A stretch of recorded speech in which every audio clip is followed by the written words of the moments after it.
에스겔 28장 1절에서 19절입니다. 2절 사람아 두로의 지도자에게 말하여라. 주 여호와께서 이렇게 말씀하셨다. 내 마음이 교만해 내가 말하기를 나는 신이다. 내가 신의 자리에 앉았다. 바다 한가운데 앉았다. 그러나 너는 사람이지 신은 아니다. 너는 내 마음을 신의 마음같이 여긴다. 유다를 적대한 주변 7개국에 대한 심판을 예언한 가운데 다섯 번째 국가인 두로에 대한 심판 예언의 마지막 단락입니다. 두로 왕은 무역을 통해 부와 영화를 얻게 되고 국제사회에서 그 위상이 매우 높게 올라가게 됨으로 인해 교만해져서 자신을 신이라 여기게 되었을 것입니다. 자신을 신으로 선포한 두로 왕의 말은 하나님에 대한 도전이면서 동시에 바벨론의 느부갓네살 왕에 대한 도전이기도 했습니다. 당시 바벨론은 대제국 아시리아를 정복하고 거대한 제국을 형성해가는 시기였습니다. 바벨론은 고대 중근동의 모든 국가들로 하여금 자신의 통치권을 인정하고 복종할 것을 요구했습니다. 이런 상황에서 일개 도시 국가인 두로의 왕이 자신을 신으로 선포하는 행위는 바벨론 제국의 왕의 통치를 거부하겠다는 의미로 비춰질 수 있었습니다. 이런 두로 왕의 교만한 언사는 곧 바벨론의 공격을 불러왔고 이로 인해 두로는 매우 큰 피해를 입었습니다. 바다 한가운데 앉았다는 것은 요새와 같은 바위섬으로 외세의 침략을 면할 수 있었던 천혜의 지리적 조건을 의미하기도 하고 해상 무역의 중심지에 위치한 절대 강자로서 많은 부를 쌓던 자리를 상징하기도 합니다. 두로는 당시까지 한 번도 점령당한 적이 없었습니다. 하나님께서는 바로 그곳을 두로를 심판하시는 자리로 삼으셨습니다. 3절 너는 다니엘보다 지혜롭다. 어떤 비밀도 내게 감춰질 수 없다. 에스겔서는 예루살렘이 바벨론에 의해 멸망한 주전 586년 이후에 기록되었는데 이때 이미 에스겔과 동시대를 살았던 바벨론의 포로인 다니엘의 지혜에 대한 명성은 바벨론 내에서뿐만 아니라 고대 중근동과 지중해 연안의 도시 국가들에게까지 퍼져 있었습니다. 다니엘은 당시 고대 근동의 패권을 거의 장악해가던 느부갓네살 왕의 꿈을 모두 해석했고 바벨론의 어려운 문제들을 해결했고 미래의 일에 대해서까지 예언했기 때문에 두로의 지혜를 다니엘보다 지혜롭다고 강조한 것입니다. 7절 내가 이방 사람들을 가장 포악한 민족을 내게 데려올 것이다. 내 지혜의 아름다움에 그들의 칼을 뽑아들고 그들은 내 찬란함을 더럽힐 것이다. 하나님이 심판의 도구로 사용하시는 가장 포악한 민족은 바벨론의 느부갓네살과 그의 군대입니다. 당시 바벨론은 고대 근동의 패자로 부상하고 있는 단계였습니다. 바벨론의 군사들은 이제까지 유례가 없을 정도로 포악한 자들이어서 자신들에게 끝까지 저항하는 나라에 대해서는 조금도 자비를 베풀지 않고 완전히 몰살시키는 것으로 유명했습니다.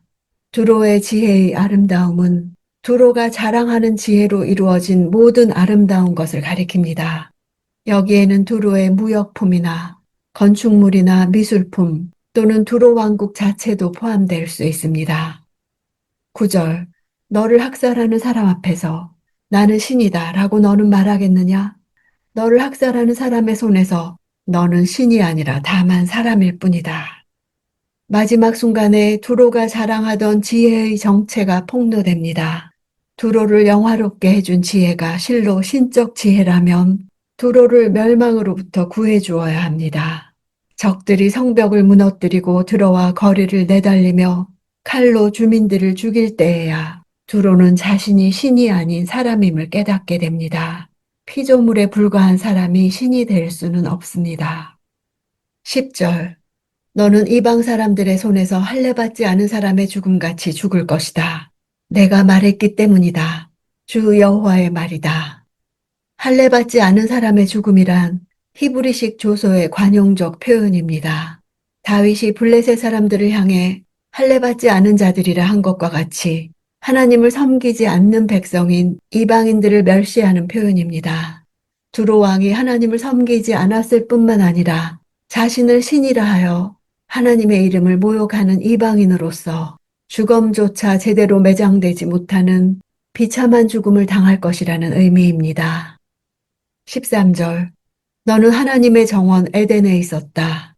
루비, 토파즈, 다이아몬드, 황옥, 오닉스, 창옥, 사파이어, 남보석, 에메랄드, 금, 온갖 보석으로 너를 치장했다.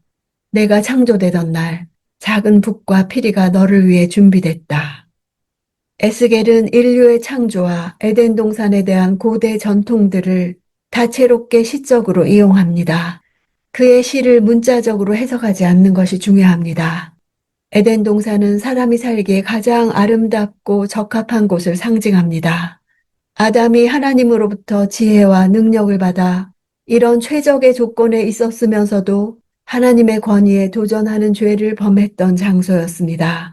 에스겔은 창조 이야기에 나오는 언어를 두로 왕이 얼마나 높은 곳에서 추락할 것인지를 표현하는데 비유적으로 사용하고 있는 것입니다. 내가 창조되는 날이란 하나님께서 두로를 지으셨음을 보여줍니다. 두로 왕은 하나님께서 주시는 아름다움과 지혜를 가지고 많은 부귀영화를 누리며 살았으나 그분께 영광을 돌리지 않고 오히려 자신을 높이며 하나님을 대적하고 불순종했습니다. 하나님이 많은 것들을 주신 우리에게 맡겨진 엄청난 특권과 책임이 있습니다. 왕이 되고 지혜롭고 부자가 되는 것은 본질적으로 잘못된 것이 아닙니다. 이것들은 왕들에게 맡겨진 하나님의 선물입니다. 창세기에서 최초의 인간 아담이 풍성한 세상의 자원을 위탁받아 잘 다스리고 돌보라는 위임을 받은 것과 같습니다. 역사의 주권적인 주님이 또한 두로의 보좌 배후에 계십니다. 14절. 너는 수호의 그룹으로 기름 부음 받았다. 내가 너를 세운 것이다. 그러므로 너는 하나님의 거룩한 산에 있었고 불타는 돌들 가운데 걸어 다녔던 것이다. 수호의 그룹, 즉 지키는 그룹을 언급하는 것은 두로가 모든 사람들이 감히 가까이 할 수 없을 정도의 큰 영화와 영광을 누렸음을 강조하는 것입니다. 두로 왕이 누리던 영광이 하나님으로부터 기름 부음 받은 것임을 묘사합니다. 기름을 부어 하나님의 사역을 하게 하는 의식은 이스라엘 백성들에게만 행한 것이 아니었습니다. 하나님께서는 바벨론을 멸망시키고 유다 백성들을 약속의 땅으로 돌아오게 하는 사역을 하게 한 페르시아 왕 고레스를 하나님의 기름을 부은 자라고 칭하셨습니다. 두로 왕이 기름 부음 받았다는 표현은 하나님께서 그를 하나님의 사역을 위해 부르셨다는 뜻입니다.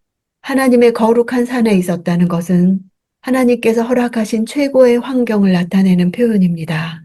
실제로 두로 왕은 지중해 연안의 항구들 가운데 가장 좋은 환경을 가졌으며 무역에서의 입지도 절대적인 것이었습니다. 불타는 돌들은 해석이 여러 가지입니다. 추정하기는 13절에 나온 보석들의 이미지와 연결하여 찬란한 빛을 발하는 보석으로 두로왕의 영화와 부귀를 강조하는 표현으로 이해합니다. 또는 그의 거처가 다 불탄 잿더미들 사이를 말하는 것으로 추정되기도 합니다. 16절. 내 무역이 왕성해지면서 내 가운데 폭력이 가득 찼고 결국 너는 죄를 짓게 됐다. 그래서 하나님의 산으로부터 나는 너를 더러운 것으로 여겼다. 수옥으로봐. 불타는 돌들 가운데서 나는 너를 멸망시켜 버렸다. 두로 왕에 대한 하나님의 심판은 창세기의 타락 기사를 반영하는 듯 두로 왕은 원래 특권적인 상황에서 쫓겨납니다. 타락 이야기는 아담과 하와에게만 일어난 것이 아닙니다. 그것은 인간 역사에서 계속 되풀이되는 실상을 묘사합니다. 두로 왕은 마치 아담처럼 하나님의 자리를 차지하여 스스로 하나님 행세를 했습니다. 실제로 지혜로웠고 그것으로 많은 재물을 모았지만 대신 하나님을 잃었습니다. 하나님을 경외하는 마음이 사라졌습니다. 그가 자랑한 신적 지혜는 그를 멸망에서 구원해 주지 못했습니다.